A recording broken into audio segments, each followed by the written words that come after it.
So thank you so much for joining us here today. My name's Heidi Hesseltine. I am the founder of the Diversity Study Group. We provide DEI services for the maritime industry.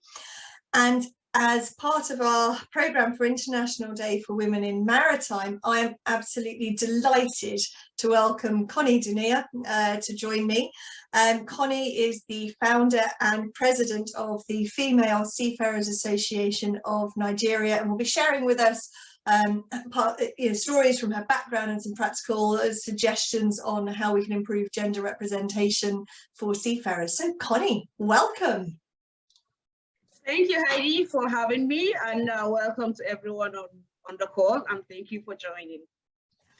So we've got quite a few questions to get through. Koni, obviously we've spoken before, and I'm so aware of the inspirational work that you've done and are doing and continues to do, and think you have a huge amount to say that our audience is going to be really interested in. An hour probably isn't going to be enough, but at least we can try and get some of the key points across and get underway. Sure. So without further ado, I think start by telling us a little bit about yourself. So how long have you been in the shipping industry? And also, obviously, let's have a chat about your own seafaring career. Okay, so I think looking back now, I joined the Maritime College in Nigeria here in 2002. So 2022 basically makes it 20 years, at least in my just awareness and involvement with the maritime industry. However, I had a HND from boat building and shipping technology from that college, and then got recruited by NLNG, because at that time NLNG started the project for shipping and needed Nigerian seafarers on the ship. So they had to train from scratch just for the crew, which you find other projects doing. In those years, it was really common in the LNG business. So I joined the company in 2005, and then went on to Glasgow Nautical College to study nautical science, and then got my COC as a deck officer in 2008, and proceeded to go on board an LNG carrier as a deck officer. And did I say that only female on board? And then even in the college, it wasn't any different. There were hardly any girls in the class. I think at some point I was alone in the class. The other group had 2 girls, and we kind of swapped things. So again, it's and then even the college in Nigeria too, maybe we're 2 girls in the class. So all that would sort of prepare you for going on board, where you find that you were just alone as a female on board. But I mean, like I would generally say, nothing on this earth can really prepare you for life on the ship if you haven't been there. So that's how it all started. And then I sailed for a little over 4 years as a 3rd officer. And within that time, I was able to gather enough sea time, and went back to the college for my chief mate's ticket. Yeah. Unfortunately, after my chief mate's ticket, I left sea. So I didn't get to use the chief mate's ticket on the ship, and didn't get to sail as a chief mate. And then basically my sailing career was mostly as a junior deck officer. So you went back to college, you got your chief mate certificate, and as you say, you didn't get to sail, to use that qualification. Was that your choice, or was that something about the experiences that you had and were having that almost dictated that choice? Yeah, I think, in all honesty, it was my choice, because at the time I just felt I had it. I felt I couldn't continue sailing, especially the environment that I was in, you know. Back in the days, I think it was a bit more lonely than it is now. You know, communication was difficult. I remember then you spend about $3 to $5 for a minute's call. But today, at sea, people have access to WhatsApp. You can make WhatsApp call, you have WhatsApp chats and all. So I see that the issues that I generally thought that I faced are really easing out now. So I would say it's better now than then. But to be honest, then I just couldn't do it anymore. Yeah. And I thought that my personal well-being and survival was better than a career at sea. And I thought that also the chief mate's ticket can give me also an edge, you know, and that's why I needed to get that. Yeah, no, understand. And thank you for being so honest and transparent. I think, you know, I really appreciate it. And I know the audience will as well. Do you remember, and in terms of what it was that originally attracted you to a seafaring career? Because there's so much discussion at the moment in the industry about trying to improve gender representation at sea. And I know we're going to come on to that more with your, you know, with what you're doing with FESAN, and sort of like discuss some of the barriers that we're facing and some of the practical steps. But of course, it's really interesting and I think important for the industry to start gaining a more detailed appreciation for actually, you know, how did you first become aware of the shipping industry, and what was it that drove you to that career at sea? Okay, so I think last year I was addressing some young school kids, because there's a lady that has this foundation just marketing seafaring and all things maritime related. And I said to them, well, when I sat down there at the event, I said, I wrote down accidental versus intentional. And I said, well, in my own case, my venture into the maritime world was accidental, just because I got the form to go to the maritime school. And then because I love mathematics, I love drawings and everything, I was able to get information about what shipbuilding and all of that was. So I was fascinated by it, and then went on to study boat building initially. But again, while studying, I suddenly realized that you're not sure what next to do and where next to go.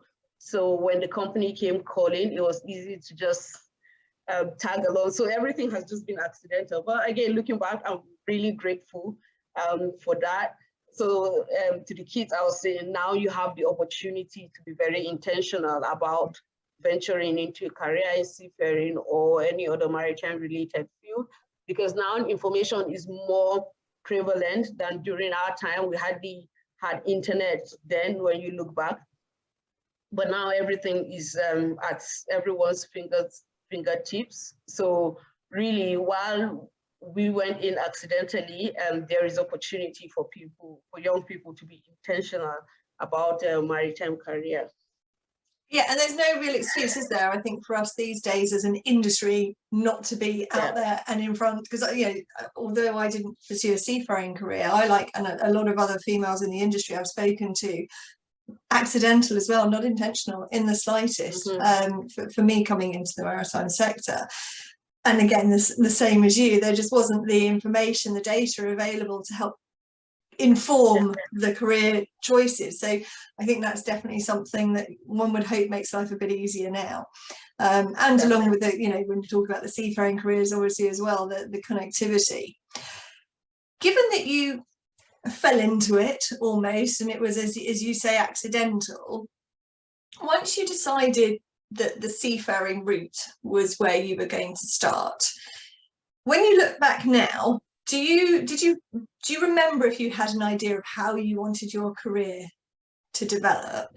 And if you do recall that, has your career developed in the way that you thought it would or should? Yeah, I mean, typically from the beginning, I had I believed the aspirations to be a captain of the vessel was a reality, because I had lecturers that were captains on board the ship, female lecturers that were captains. So already you had that role model, you had somebody that had done it, and I was thinking I can do it.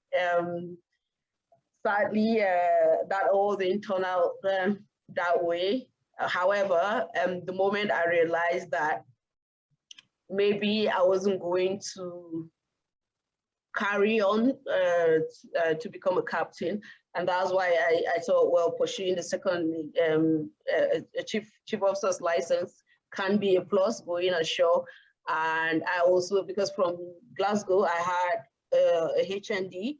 I also went to University of Portsmouth to pursue a degree, so that with the degree and the chief mate's license, it puts me in a good position to transition to shore. Absolutely. So, yeah. Yeah, you clearly knew what you're doing in order to get that position. And was there anyone who was guiding you on that, or was that self-led? To be honest, a lot of it was self-led and just hearing from my male peers, and sometimes a few of the people that I already had. But when I look back now, if I had a bit more guidance at that time, maybe I could have done better. And maybe if there was more information at that time, then maybe I could have done better. Because truthfully now, when I go back on the ships, or maybe some visit from the office, and you know, the way the people behave, they're so nice and everything. And I'm like, yeah, if everybody was like this when I was at sea, I probably would still be at sea. You know, when you look at things now, I'm like, well, that time was then, it's past, but thankful for it all. Yeah, no, absolutely. And you touched on there, you mentioned it earlier about for your well-being, part of that was, you know, and the loneliness was of your position was part of the reason for coming ashore. Right. In terms of that experience, you know, when you were at sea, how were you feeling most of the time? What was your seafaring experience like? So I think, you know, when we talk about bias today, I look back at a lot of the things that I thought were biases towards me. I think for the International Women's Day, I gave a short video and I narrated a story of how on board the ship as a third officer, we had some extra officers join the ship, deck officers, just sort of for crew change reasons. So we kind of have double the number of officers we ordinarily have.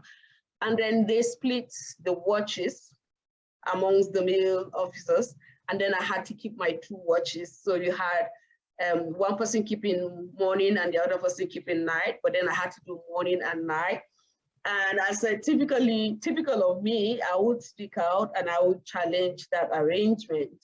But on this occasion, I just kept quiet. And then we had a new captain come on and, you know, sort of addressed the situation and reapportioned the jobs. But looking back now, I think with that kind of situation, there's also this issue of, oh, if they try to take work off me, I could react saying that, oh, is it because they think I'm female? That's why they want to give me lesser job than I would normally do, because again, 2 watches is the norm. However, on the other hand too, I was also thinking, oh, is it because I'm female? You're punishing me by making me do my 2 watches while the others get to do 1 watch. So I think looking back, a lot of the things that maybe I perceive as bias treatment towards me, as being a lone female on the ship, I think it's more to do with the fact that maybe the people on the ship at that time just didn't know what to do with me, because it's almost like they just can't win and I can't win either. So we're just always going to be at loggerheads. Things will always be interpreted a certain way, you know. And I remember an incident where maybe requesting for extra hands will be interpreted as, because you're female, you want the whole ship to go with you because you're going on deck to work. But for me, I could just be looking at it from the safety perspective, right?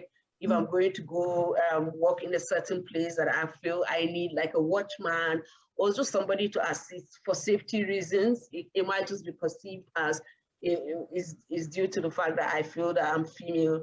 So you get that a lot, but thankfully, and I hope that it's getting better now than it was before. But I think then, even if you look back also, the awareness wasn't really there. And a lot of the male that I sailed with, you know, honestly, they probably were sailing with females for the first time, and they'd been at sea for so long. So imagine when you come into people's spaces, because that's the way they will see it. So it's just like me invading their space. It's normal for people to be defensive. And then I am also feeling the need to fight back and all of that. So maybe that also didn't help with the relationship amongst us on board. It's a really, really difficult one. And I think, like you say, that level of awareness increasing now is hopefully going to start. Hopefully there are differences from your experiences, but also it's, you know, we're aware of a number of programs and initiatives underway or about to be underway. And I think, you know, hopefully those will start to make some difference. We're obviously here as well to talk about how your experiences led you to found FESAN. So tell us about that, you know, because for me, I think you've made some incredible, very inspirational. You made some incredible progress with what you're doing and continue to drive it and to make more progress. How did FESAN come about? When was it established? Give us some perspective on it. Okay, so to be honest, I give credit to the, I think it's now called City of Glasgow College, but then it was Glasgow College of Nautical Science also. So when I was in college, we had monthly connect, the females in the maritime space. So lecturers, students, we all just used to maybe have lunch together or go out for a meal somewhere, just to sort of connect, share stories, and, you know, just to give that comfort that there's always somebody to talk to. Yeah. And I really appreciated that initiative back then. I don't know if that's still the case today. However, coming back to FESAN, initially there weren't really a number of females going into seafaring or in Nigeria, just a few of us all the time.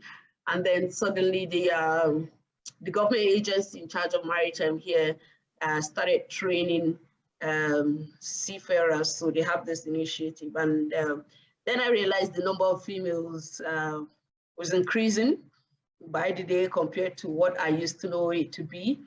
And just looking back at how I felt or appreciated the initiative we had in Glasgow, I felt that this will also be beneficial for female seafarers that have been trained, and the ones in training and the ones intending to come. Because what I always say about seafaring is that if you've never been on the ship, there's nothing that can prepare you for what's ahead. And likewise, even your family members sometimes cannot help you or advise you in some situations if they've never been on the ship. So I thought that it's important for females to come together, you know, even if not for nothing, just sharing information and that comfort that whatever you're going through, you're not alone in it. There's always somebody to talk to, and we just find comfort within each other. So I've had that at the back of my head, I think since 2012, because that was when I started seeing Nigerian girls at the college in South Shields. I'd gone for my chief mate's license, so I made quite a number of them there, and I toyed around with the idea. However, fast forward to 2019, and all the you had Seafarers Day, the World Maritime Day, and it was all centered around gender inclusion, female empowerment, and all of that. And there were big celebrations, elaborate. You know, everybody made commitment to foster the growth of female seafaring and all. And then I got thinking, really, okay, so if you want to empower the female seafarers, where do you find them? If you want to help them with their issues, where do you find them? How do we track the progress of female seafarers in the country? Because again, if there's no structure to all those promises, we can come back 10 years later without any progress, and then still make those promises again, because there's no vehicle to actualize those promises. So that's when I reached out to a few acquaintances in the industry, and I said, look, this is what I want to do. What do you think? And people welcomed it. And then we started a WhatsApp group with so much enthusiasm and hope. And then COVID happened in 2020. So that kind of set us back. And we got registered as a legal entity in June 2020. Again, because I also appreciate that as no matter how good your intentions are, if you're not legally recognized, then it limits how far you can go. So we got registered legally, and then 2020 passed, and in 2021 we started making efforts to reach out to different organizations, government agencies, to say this is what we're doing. These are the kind of supports that we're going to be needing. However, I would say we've achieved our aspirations just yet, but we are on track, because I always say we're worse off not doing anything. You know, once we start something, it doesn't matter how long it takes, but a step every day is better than just sitting around waiting for miracles. Yeah. Absolutely, and I love that, a step every day. And you're right, and I think we're seeing that in the broader DEI activities, you know, across maritime, but also other sectors. It's a slow process, and nothing is going to change overnight. But if you don't start having the discussions, you know, and as you said, tracking things and getting the data and really understanding what are the challenges, we can make a lot of assumptions, but actually we need to turn those assumptions into, you know, are they reality? And from there, what can we do? So how many members do you have now, approximately? I know it's grown a lot. So right now, I put out the forms for registration, and we have 264 registered, but then we have a little over 300 on the WhatsApp group. So maybe a few people haven't gotten on board to registering, but then yeah, quite about 300. Fantastic, and it's amazing what you're doing in terms of how you're promoting it. But and I know that you've sort of like started collecting data as well, in terms of the level that people have sailed to, because you said yourself, obviously your own personal experience saw you come ashore, although you'd got your chief mate's ticket, you didn't stay at sea to use it, and that was driven from the decisions you've already clarified. When you look at the group that you're representing through FESAN, what is the rough level of breakdown of qualifications, and how easy, difficult, challenging are people finding it to get work? What are the common themes, I suppose, that you're hearing from your membership? Okay, so I think at the moment, at the management level, say for example, the masters, we have 2 ladies with master's ticket. One is still sailing. God bless her. She's been sailing for over 30 years now. I spoke with her recently. She's just going on board now this week. And then the other is working ashore. And then we also have ladies with the tour, also with chief engineer's ticket. And then what you find is about 20 or so in the middle category, which is chief officer, second engineer. Then the larger majority is, well, you have another like over 50 to 60 with the third officer's chief for the engineer's license. Yeah. And then you have a lot that are waiting for sea time to get started with the cadetship program. They've attended the schools and have the mandatories, but then need opportunity to get sea time so that they can get licensed, and then students as well. So I think we're bottom heavy, if I might say, and we definitely are looking forward to balancing that in no time. And how might that be balanced? I mean, you say that obviously you're bottom heavy. Are the people that you're representing and the people within your community, are they struggling to get work, or is it just that that's the level that they are, you know, that they've attained at the moment, but they're quickly moving through the ranks? How easy are they finding it to actually get sea time? Yeah, so I recently, and I like to troll surveys, because I say to them, look, when I put out a survey, when you answer, that is you speaking, not me just saying it. And I love to be very factual in everything. And then I broke down all the issues into pieces. So we have some females, I think close to 17, that have obtained COC and have not been able to get jobs on board, and the COCs have expired. So I think they stand top of the major issues category, because with these people, they can't afford to go back to renew their licenses. And even if you want to renew the license, you need to at least have, I think it's minimum of 4 months on board before you can renew like a license. So here you are, you don't even have that time on the ship. You don't have the money to renew the license, which is really a huge issue to deal with. And then you now have the ones that already have the license but can't get a job. Thankfully, we're looking beyond Nigeria. We started a boot camp recently and chasing the cruise liners. I think we've gotten 3 or 4 offers already from the cruise liners, and we're hoping for more. So we have close to 40 people in that category that have the COCs and are ready to go to work, but still chasing everywhere for jobs. And then you have the category where they can't even afford the mandatory certificates to go on board as cadets.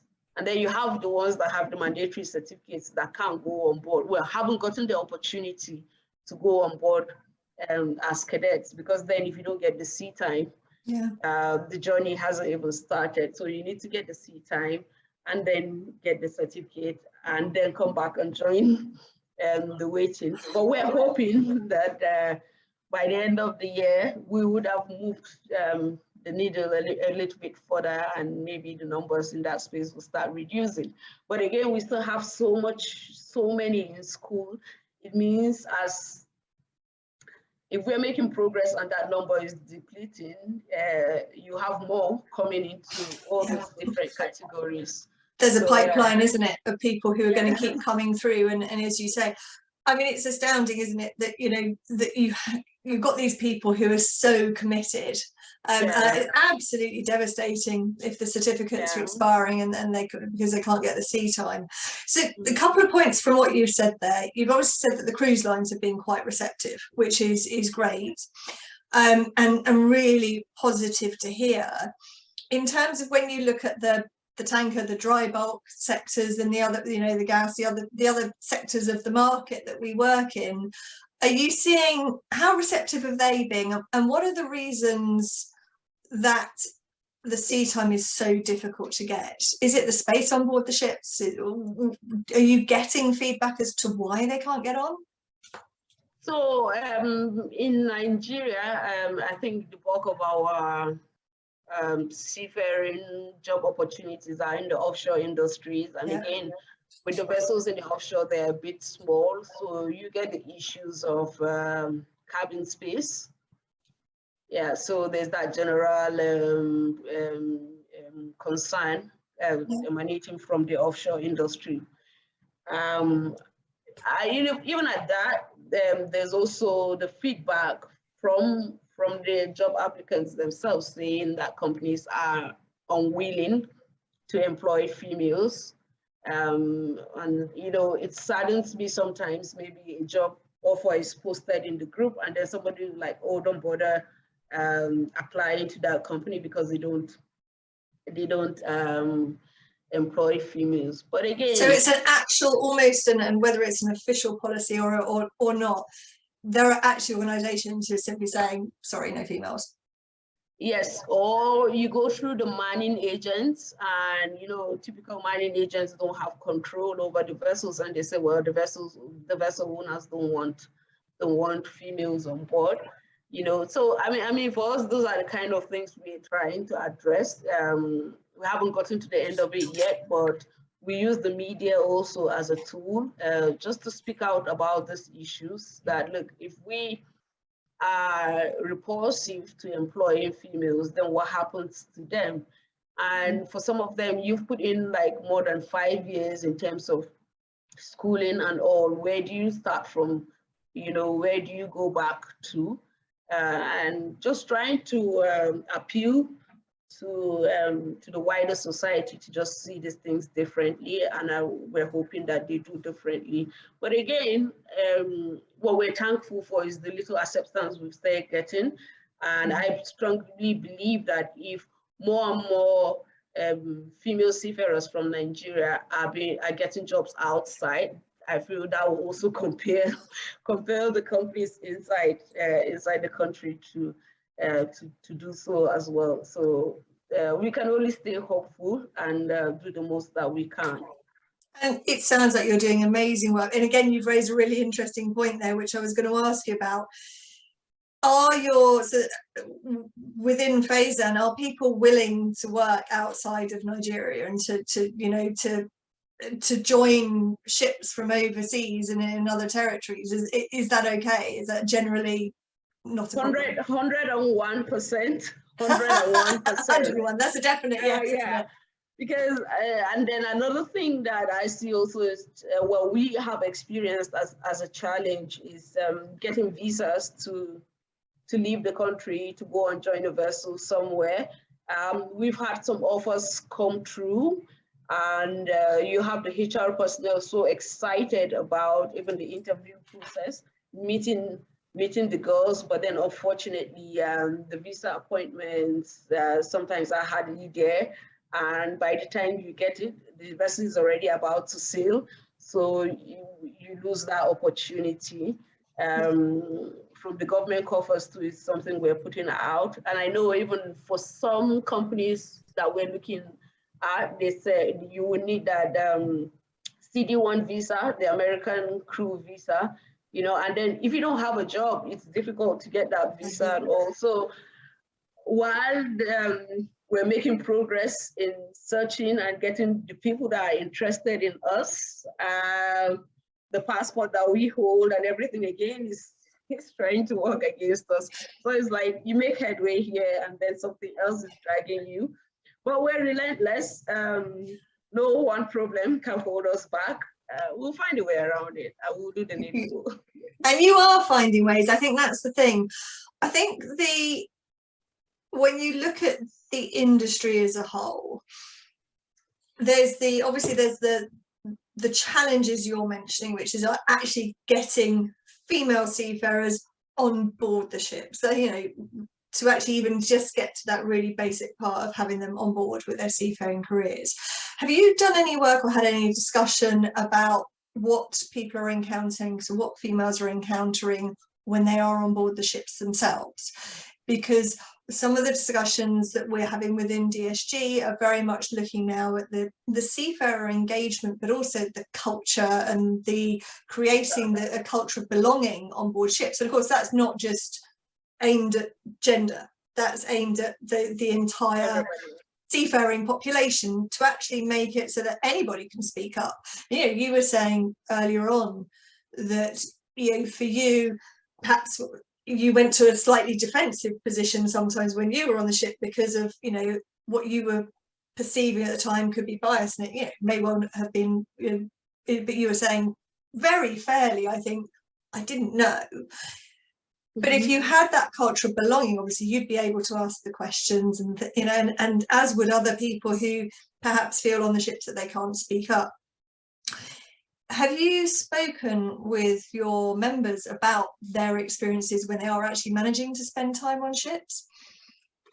Yeah, I think the most interesting part when it comes to the challenges that females face on board is that I came across this a study that was, well, it was sponsored by the ITF and carried out in Solent University, and it's titled Gender Empowerment Project. They call it the GEM Project.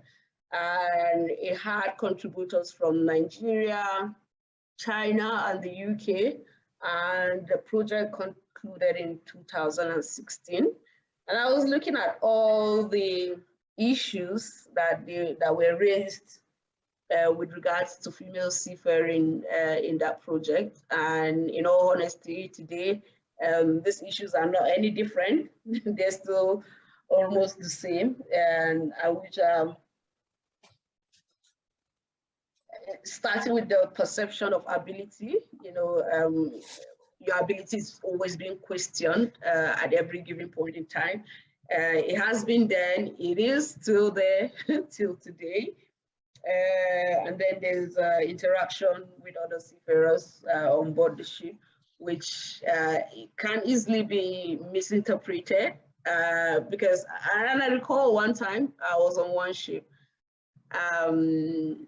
and then, I used to handle, I think it was bonded store. I was in charge of virtualing and by virtue welfare and all of that. So I always interact with the crew. There's always something that gets me to interact because of the virtual, because of the bonded store, I have to sell like calling cards on the ship. So, there was that massive interaction. And you could hear people whispers and complain about, your interaction with people. And I went on another ship and I just stayed by myself because I didn't have to handle those duties and I just stayed on my own. And then you could hear people complaining that you're keeping to yourself too much. So, there's no balance of how you can interact with people as a female on board. But you're damned if you do and you're damned if you don't, from the sound of it. Right? So just do you, make sure you're happy. Right, and then you have the issues of allocation of tasks, which also goes back to the issue of ability perception, harassment of all kinds and sorts, which they're endless in themselves. And then you have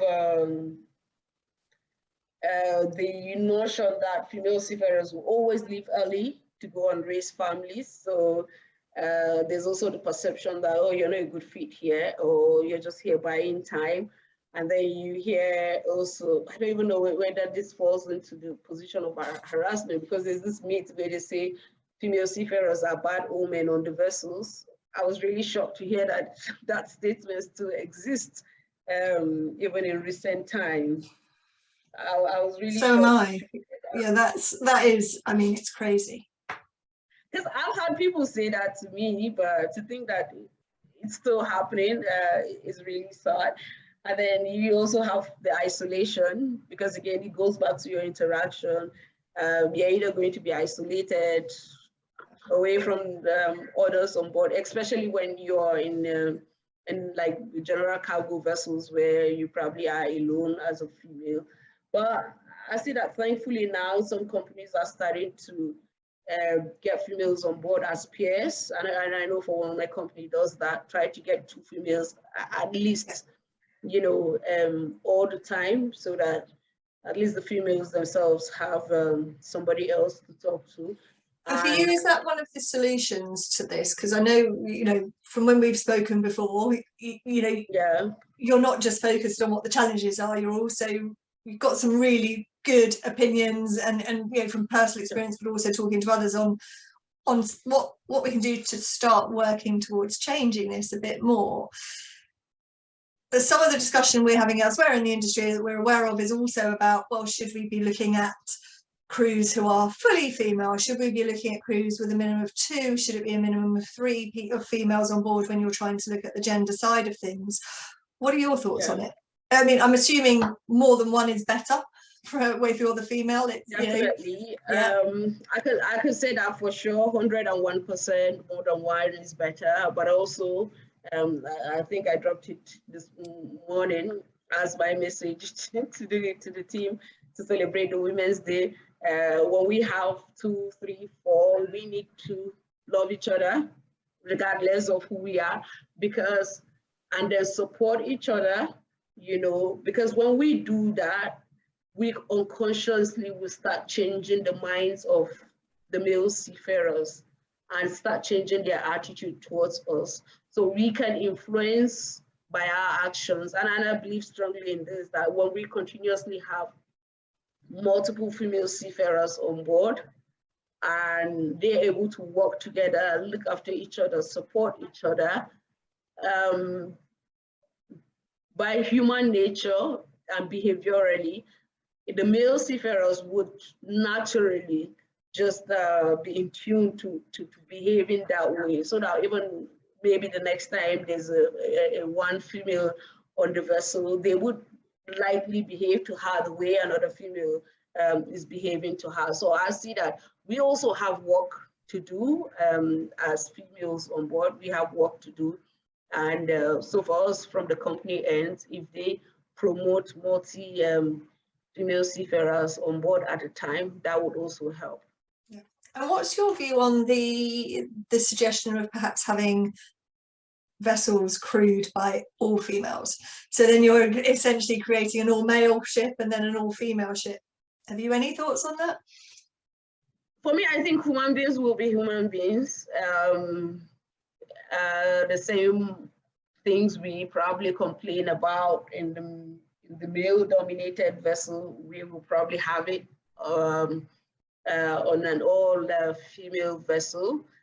The most important and critical thing is getting the thinking right, getting the mindset right, and getting the behaviors right, and for companies to enforcement of their policies, right? And then when you now go down to the Merchant Navy Code of Conduct, because again, who is to say that one female will not bully another female in an all-female vessel, right? But then the Merchant Navy Code of Conduct says if you bully another person on the vessel, you get dismissed, right? So either male or female, if you bully another person, your punishment is dismissal from the vessel.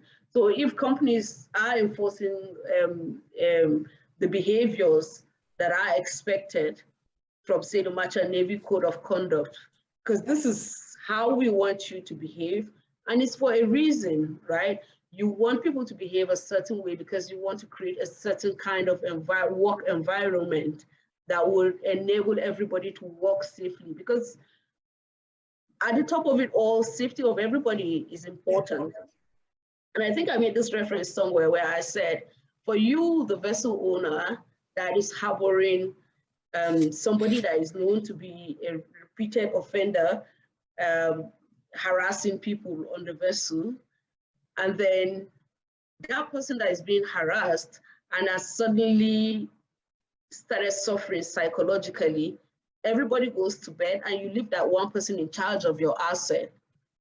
I think people need to start to look at these things economically, because if this person, by virtue of the suffering from the harassment, goes and have a collision or does anything, or even arson, to the vessel, now you have lives at stake, and then you have the cost of the property, and then you have the environment that you're damaging. So I think people need to look at just beyond individuals, but the bigger picture, which is you need to provide the right environment for people to thrive and then work safely, because the ability to work safely ensures that lives are protected, the environment is protected, and likewise the assets. So I really don't understand why vessel owners or companies will not emphasize on that. It's really important and critical.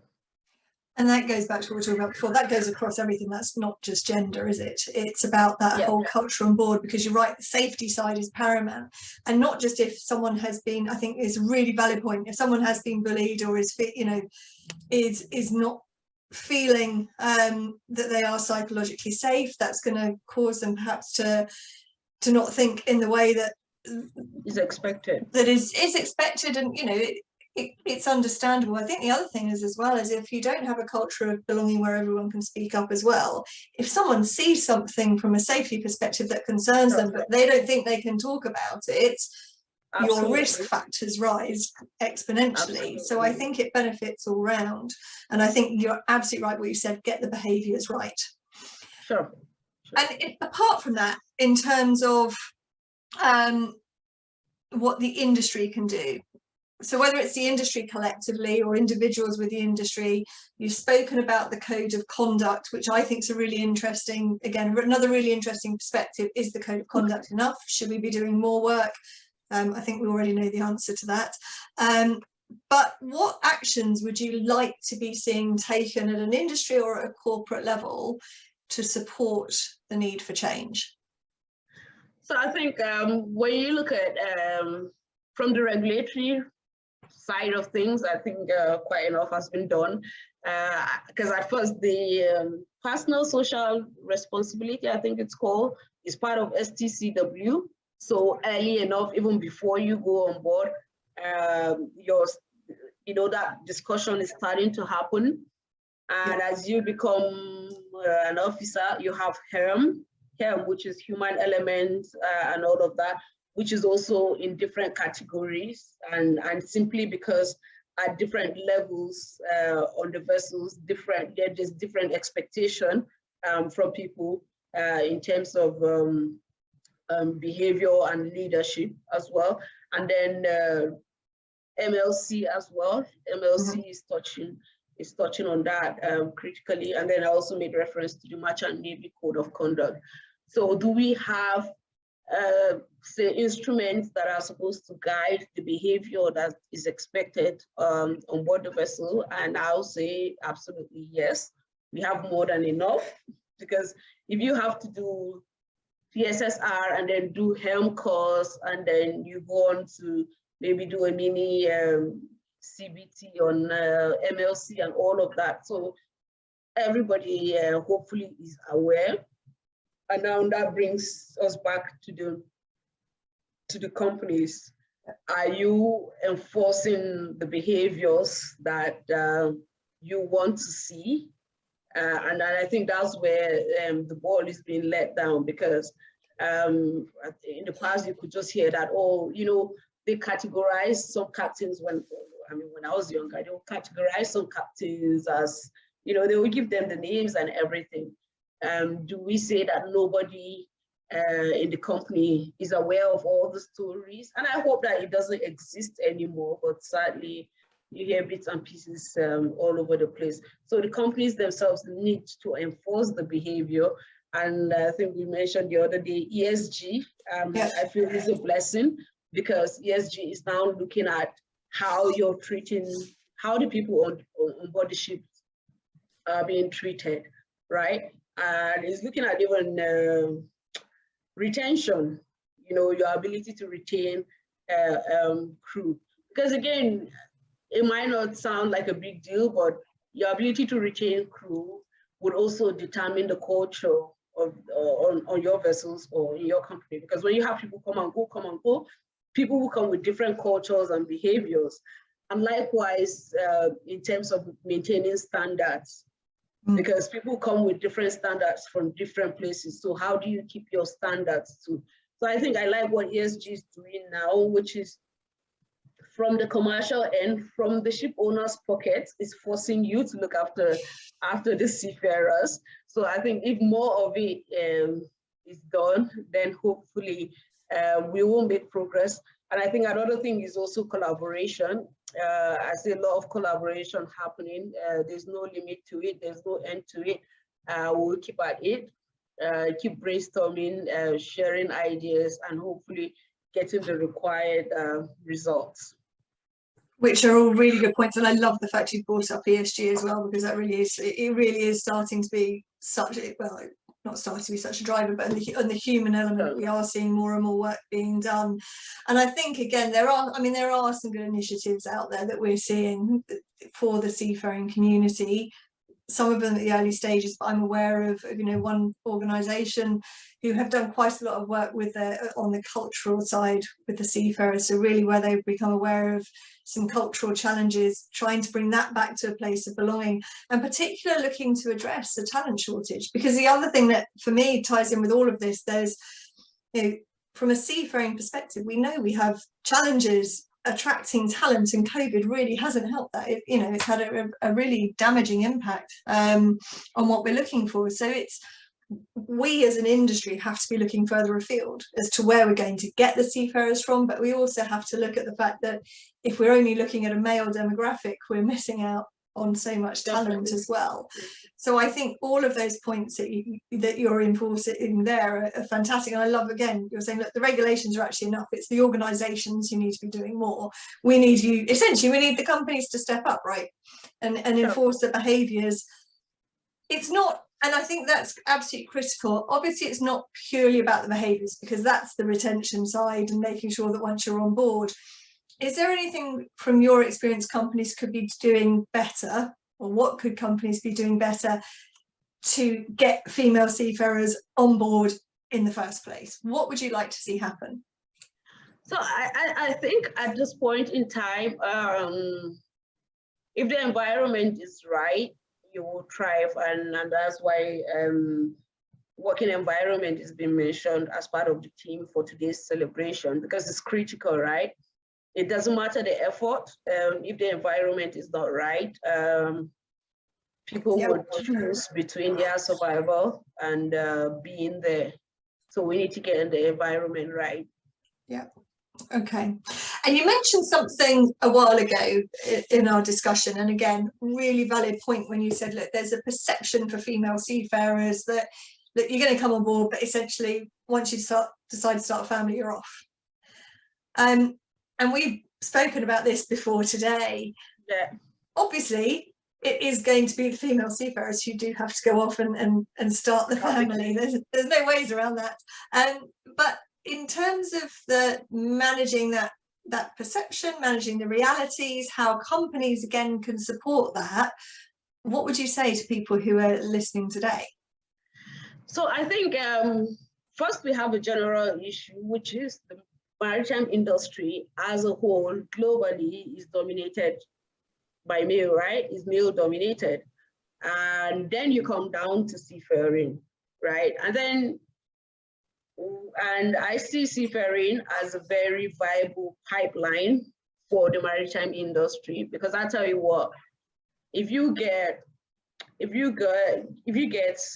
a female seafarer just out of school, immediately enrolled in the program, in the next 10 years, she will be having a class 1 certificate, be it deck or engine. And with that certificate, and maybe a little bit of add-ons here and there, she's already ripe for middle management in any maritime outfit to a large extent, right? So if you have that, it means the seafaring route as a pipeline to feeding into the maritime industry is a very viable one. And likewise, the females. So, I mean, what's wrong in the female occupying an office just so that she can have babies? And we've had in our team a lady that has had her kids and went back to seafaring, even though not deep sea, but near coastal. We've had some during that time they were having babies, they went back to the schools for all the different certificate upgrades and all. And I know even when I was in my chief-mate class, I had a classmate that has just had a baby. So you could tell that that time when she was about having the babies, she used that time to come to the college to get the next certificate, you know. But again, I think for companies, we need to be deliberate about taking care of these issues, because it's not enough to bring in the females. We need to nurture them to get them across, because it's a phase. Having babies is a phase, right? We need to nurture them during this time to get them across. So for companies that have like shore management outfit, which of course that shore management outfit, you already know that is male dominated.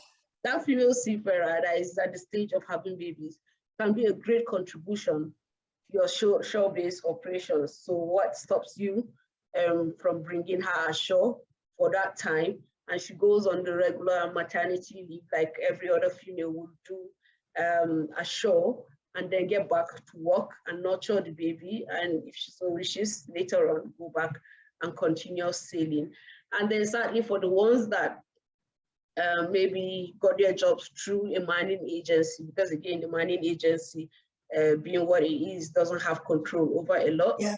I mean, we beg on companies to start to look at internship opportunities, because when you have somebody that has even a chief mate ticket, that person is a great addition to whatever field you operate in the maritime industry.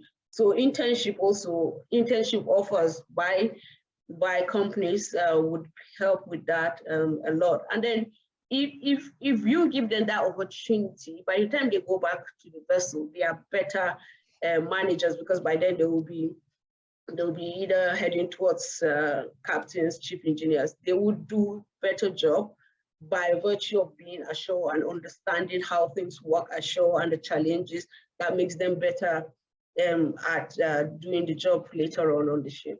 So absolutely. And much more rounded, aren't they? Essentially, it's, you know, it's giving that holistic experience. Yeah. We knew that time was going to go fast, Koni. Then we've only got a few minutes left in today, and I was just wondering, obviously I've got a number of points we haven't even got to that we were going to try and cover.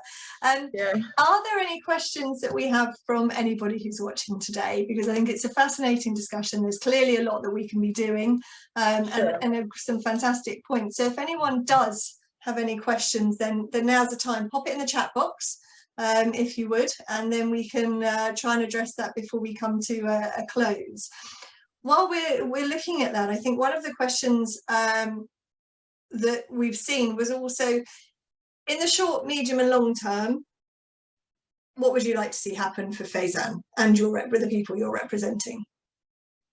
So I think for me, in the short term, can we get past the regular challenges, because they can't linger on for too long, they can't linger on forever. We want the harassment-free work environment. We just want the right work environment. And if we have the right environment and we are excelling, then for midterm, we can start to look at bringing in more females into the pipeline, because you cannot be unhappy and say to somebody, come and follow me, and be unhappy like me. So we need the environment to be right, and then we attract more females into the pipeline. And then for the long term, and I think it's critical also looking back to measure our progress, document our progress. Yeah. And if not for nothing, I would really want to see females transform Nigeria into a maritime hub. So we have management outfit that's run by females, and all the other auxiliary services in the maritime industry. We want to see that being run by females, but first they need to get qualified, need to get experience, and need to be economically empowered, and then go on to do great things. I love it. And you put things so succinctly as well, Koni. To finish, I think we'll take a question we've just had in, which is, what's the most fulfilling thing about your role as president of FESAN so far? I think for me is when one person gets a job and I'll sit on the platform and everybody gets excited. I think that's the most fulfilling part. Well, you're achieving your goal, aren't you? At that point in time, you're part of your goal, because obviously there's the future beyond it. Thank you so much. We have come to the end of today, but Koni, as I said before, coming into this, you're truly inspirational, and I think sharing that with everybody today has been fantastic. And in terms of some of the key takeaways, I think, you know, just recapping some of the things that you've said, you know, having guidance, having the information when you're early on in your careers in terms of what the opportunities are and how you might go about progressing, having people like you, having mentors, people you can talk to.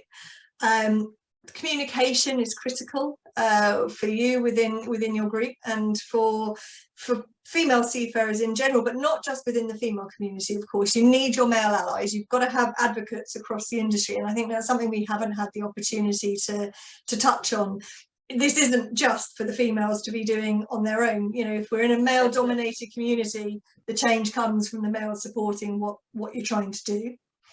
And in summary, I think one of the things that ties up so much of what you said is your statement of get the behaviours right and change that culture. You know, we need organisations to be making sure that the behaviours are right on board, because then it underpins everything else that's going on. Yeah. Absolutely.